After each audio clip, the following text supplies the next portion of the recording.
There were days that I just literally did not want to get out of bed. Call me, leave all your things, yeah. We can stop at Gucci, stop at Louis V, yeah. Call me, flying like a breeze, full speed, so roll it body. Hey guys, welcome back to my channel. If I sound a little bit stuffy, it's because I'm currently sick, but I wanted to come on here and film this video while I have time because I'm a busy mom these days. My baby boy takes up literally all my time, 24 hours a day, 7 days a week. If you're a returning subscriber, thank you guys so much for watching. If you're a new viewer, make sure you hit that subscribe button, turn on your post notifications so you never miss a video from me. Today I'm going to be talking about my pregnancy, how it was, how my postpartum journey has been, and everything like that. In my last video, if you haven't seen that video as yet, go ahead and check it out and then come back to this video. I kind of touched on how my pregnancy was a little bit. I said that it was a really rough pregnancy, but I didn't really dive into details. So I want to say about a month and a half into my pregnancy, I was diagnosed with HG. I'm not gonna try and pronounce it. I'm just gonna put what it is right here on the screen so you guys could see what it is, because pronunciation, I'm not gonna even try. I want to say I went through this for the first like 6 months of my pregnancy, just constant throwing up. Like I literally could not hold nothing down. Water I would throw up, fruits I would throw up, smoothies, anything. I literally was not eating. So I had to go to the hospital because I was dehydrated. I wasn't drinking water because, like I said, I would be throwing up water. Everything that I would try to eat, or my body was just not retaining nothing at all. So I had to go to the hospital to get fluids through an IV, and that's where they told me that I had HG. So that was number one, suffering through extreme nausea, vomiting literally every day. It was terrible. Like I lost so much weight. So on top of throwing up and stuff like that, I was going through anxiety, and I also was going through depression. New feelings, worrying about if my baby is fine because I'm just throwing up and not eating, being the first time mom, worrying about, am I gonna be a good mom? Am I gonna have like all my financial stuff in order for my baby? Just worrying about a lot of things. So that's where the anxiety part came in. Going through depression was something I literally could just not avoid. It's not something that you could just miraculously wake up and just be like, oh, I just don't want to feel depressed anymore. There were days that I just literally did not want to get out of bed. I actually didn't even have energy to do a lot of things. So just pair that with throwing up and being weak and then just going through depression. My pregnancy was terrible. I would not wish that kind of experience, going through a pregnancy, on anyone.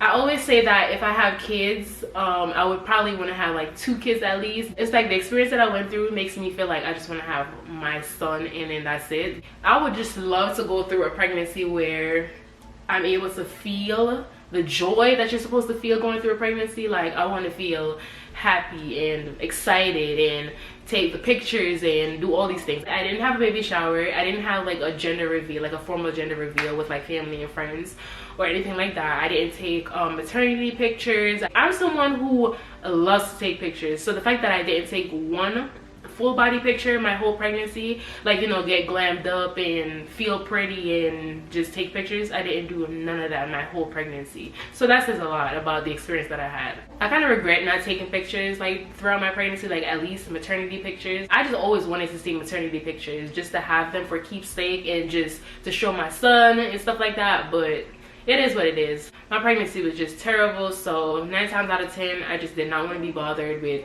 doing my makeup or doing literally anything. With all that I went through in my pregnancy, I'm so happy that all my doctor visits, I never had high blood pressure, I never had like any complications or anything like that. Everything was smooth sailing.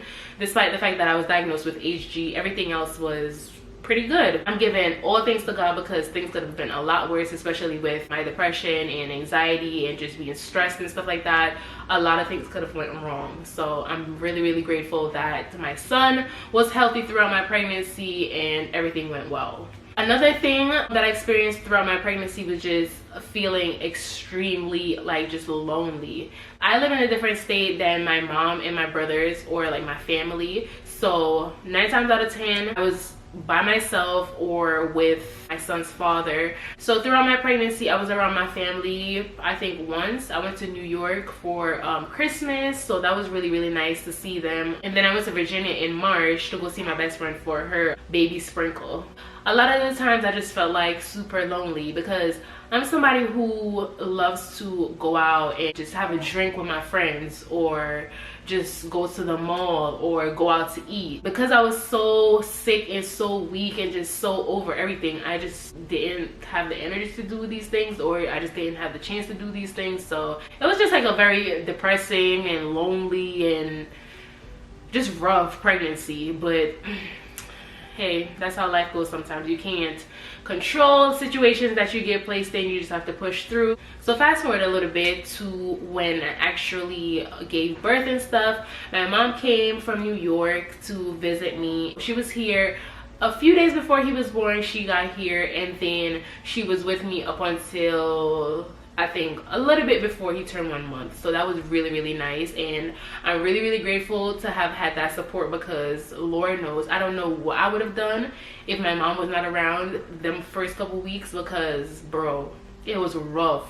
I'm talking about sleep deprivation, adjusting to life as a new mom, going through postpartum depression a little bit, just trying to adjust to life, like my new life, my new normal. The sleepless nights was getting to me, hormones all over the place, just everything, crying a lot and just going through it. But I'm so grateful for my faith in God and my mom and my family and just my friend, my best friend. I'm just so grateful for my little support system that I had to help me through this, because I don't know where I would have been, what would have happened had I not had like support. If you're someone who is going through postpartum depression, if you're a new mom and you're just going through it, make sure that you have someone that you can rely on, someone you can talk to. You just need a listening ear, if anything. You just need someone who is supportive, because I'm telling you, it gets rough. There were couple nights after my mom left that I was literally here crying. Like, my son would be crying and I would be crying right along with him. I'm not even gonna lie. Like, I'm literally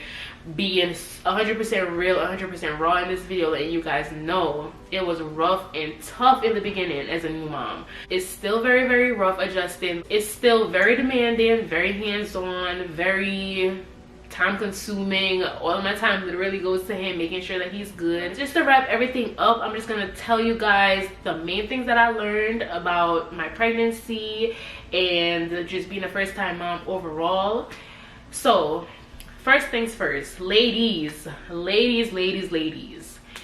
if you're going to have a child, make sure that you have a child with someone who is supportive in all aspects, supportive mentally, supportive physically, because there are times when you're going through it, you're carrying a child, your back might be hurting, you might need a little massage. So make sure you have someone around you who is gonna give you a massage if need be, who's gonna rub your feet, who's gonna just be supportive on the physical aspect, and mentally, someone who you could talk to if you're going through depression, if you're having a bad day, if you just need somebody to talk to. Make sure you have somebody who is supportive. You need a supportive partner on this journey. If you are going to have a baby with somebody, make sure that your partner, make sure that your husband, make sure your boyfriend, whoever the person is, just make sure that they are supportive. Like, not just financially, make sure that they're supportive, because you need that extra emotional and mental support. Above a lot of things, you need those. Overall, I had a really, really terrible pregnancy experience, but I'm so happy to be a mom. I love my son so, so much throughout all the difficulties that I faced as a new mom, throughout anything that I go through. I just love my son, and I wouldn't want it any other way. Like, this little boy is my motivation.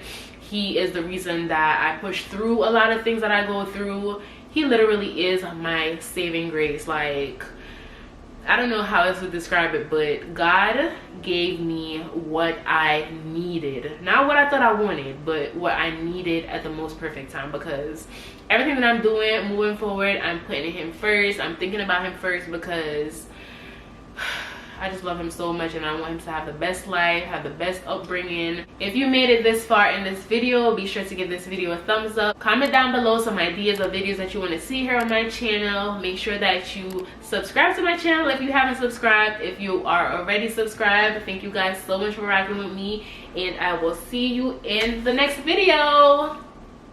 We can stop at Gucci, stop at Louis V, yeah. Come with me, flying at the crease, phone speed, just